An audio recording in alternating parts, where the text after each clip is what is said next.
Luc Mullinder from our Rider broadcast team. Let's go. Go Leafs, go. Go Leafs, go. Or what are we doing? I was about to say, I came on the air. I heard you rambling on about the Oilers who lucked out against the crappy LA Kings. I can't wait to beat the Panthers this year, boys. We're going all the way this year. I can feel it. What do you want to wager that they don't get by the Panthers? A meal at Western Pizza? Are you confident? Yep. Yeah, absolutely. Okay. Yeah, pizza and beer at Western Pizza. You got that, Colson? Yep. Write it in the book, please. I can't wait. I'm gonna make sure I go on a 42-hour fast before I take advantage of that. Perfect. All right, man. What do you think? We could talk draft. We have to go first. Yeah. Third round, Curtis Rourke. You like that pick? I love that pick. That was an awesome pick. I was surprised he was there in the third round.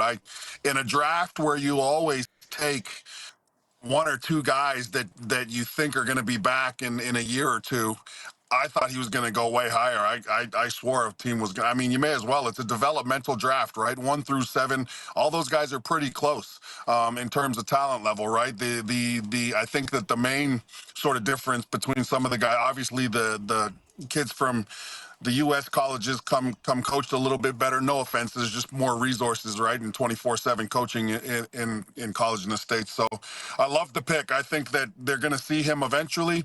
You've got Trevor Harris. You've got a couple guys in the background now to continue to develop. You know, obviously Trevor's not going to be around for the next 5-6 years. Curtis Rourke might fall into your lap here when there's a gap. And I think that the only thing that concerns you if you're a Saskatchewan Roughrider, you know, you're in the front office of coaches, is just, okay, let's hope he gets enough reps to stay sharp in the NFL, right? Like, let's hope he's just not buried on the practice roster for 2 years and never gets a look in exhibition season, right? Like, you've got to get some reps at some point. When you look at it, and from what you know down there, and like you said, reps and where do you fall and who else is coming in and all that, realistically, Luc Mullinder thinks 3 years, maybe 2 years. Yeah, I'd love to see him in 2027, right? You know, it's the NFL is so different because you get picked, and if you're not in those first 3 rounds in the NFL, right, you're not a guy that's guaranteed to be on the team just because of the signing bonus size, you know. And we tend to think in Canada that if a guy gets 50 grand up front, you know, in the American draft, we tend to think that that's a big deal. That's pizza change to some of those guys, right? So you got to keep it in perspective. I just hopefully he gets on a path to where, right? Because ultimately we never see him, right? That's probably what's best for Canadian football is if this guy goes and becomes an absolute stud in the NFL and goes and wins a Super Bowl, right? We're always looking for that next Jesse Palmer guy, right? Yeah. So I'm hoping he goes that route. But if he comes back to Canada, the sky is the limit here. We're looking. You got to remember, Barney, this league is looking for faces of the league. There is very little.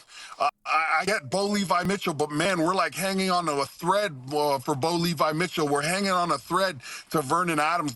We don't have a ton of faces in the league right now, right? Yeah. So, and I think that that's probably why a guy like Ed Hervey would say something crazy like there's no superstars in the league. Realistically, Ed was playing in the league when there were faces of the league and superstars, right? So I kind of saw where he was coming from, even though there was no diplomacy there in actually commenting on it. But again, hopefully this guy comes to the Riders and is the next big thing and wins us a few Grey Cups.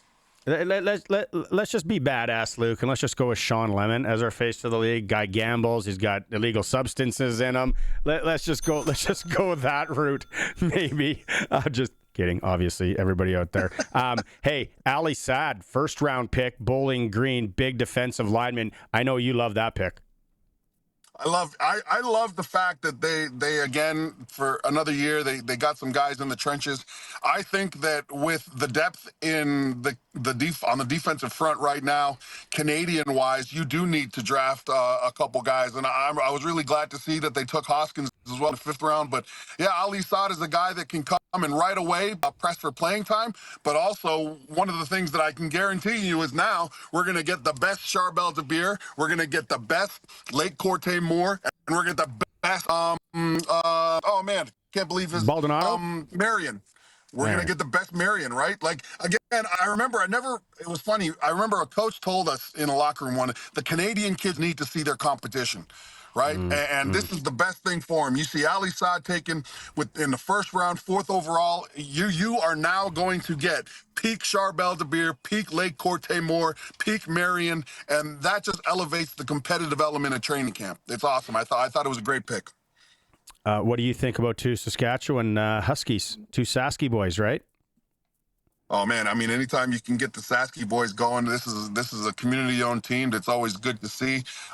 University of Saskatchewan, one thing that you know is they're coached well, right? And I believe we got another weeb on the roster right now, don't we? He didn't play very much for us last year, but again, I think that Nick. I think that this draft really addressed, like, hey, the acknowledgement that there's going to need to be some depth developed, especially in the Canadian positions, especially with the way the roster is kind of playing out right now, right? Where you've got Tavon Campbell back, where you've got some guys that can continue to play that safety spot. We always have Canadian wide receivers on the field, so it was a nice draft in terms of just creating some depth options and pushing other guys. Because that was the other thing too. I mean, this wasn't a draft where the Riders needed to find just a guy who's going to make massive impact. They've got a really, really good roster. We got to keep in mind that this is a team that went to the Western Final last year and then brought all their core guys back. So it was a team that could draft with depth and development in mind, specifically more than in past years. Riders released, or they put out a release today, this afternoon. Peyton Collins and Jake Levengood. Collins 6'7", 301. Man, was out of size. And 6'4", 294 for Levengood. Both offensive linemen. They've signed, coming to camp. It seems like we were talking about here before we went on. It's like, what are we looking at for offensive linemen in camp this year? I feel like we're going to have 40 to 50 offensive linemen alone, Luke. Well, based on last year, you kind of need 40 or 50, right?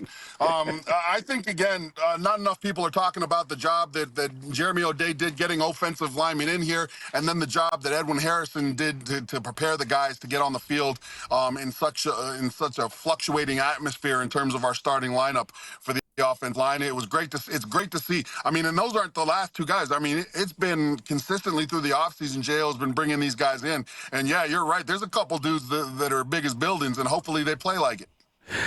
6'7", 301. Yeah, Edwin Harrison, I feel like he's walking down the hallway, just letting, the guy whipping out the bills. It's all good. What a crew and what a job there. But we saw it last year, the problems that we can get into. Camp around the corner, is there like one thing that you are just like excited to get to Saskatoon to watch and see? Maybe one person? Yeah, no, you know what? I'm actually not excited to see one individual. What I'm excited to see is I think that very early on, I think that it's going to be a significantly different camp in terms of atmosphere. I think it's going to be a different expectation. Last year, Corey Mace came in, and I think that he recognized the need to really sort of gel the entire organization, right? And that was a starting training camp process. He wanted to get certain guys in the room. Guys had to learn. The guys that were there that were good, they had to learn the new expectation, right? We're starting to build a culture here this year. I would really hope that day one, we're starting fast, we're attacking, right? Because again, this is not a team that needs to be in the wait and see what happens type of mode. Like, let's go get a Grey Cup, let's be aggressive. So I'm really anticipating that we see a heightened level of intensity very early on. They're gonna have to manage, obviously, with a little bit longer break until they get competitive, right? Maybe they take that week where they have the green and white game right off the bat. Maybe that becomes a little bit more competitive. But again, I would really anticipate this team coming out and approaching camp like, hey, man, we got to move quickly. We got to be in and out of drills. We got to have an intensity and energy level that matches the expectation for everybody in the building. And I think the expectation is probably getting to that Grey Cup. I'm looking forward to seeing Jamarcus Hardrick and how he looks out of the gate. Kay, I know you're excited for Taverna up there as well, but just in closing, you got the Leafs, I got the Panthers, Western Pizza on the line. We're doing appetizers too. Appetizers are in play, right?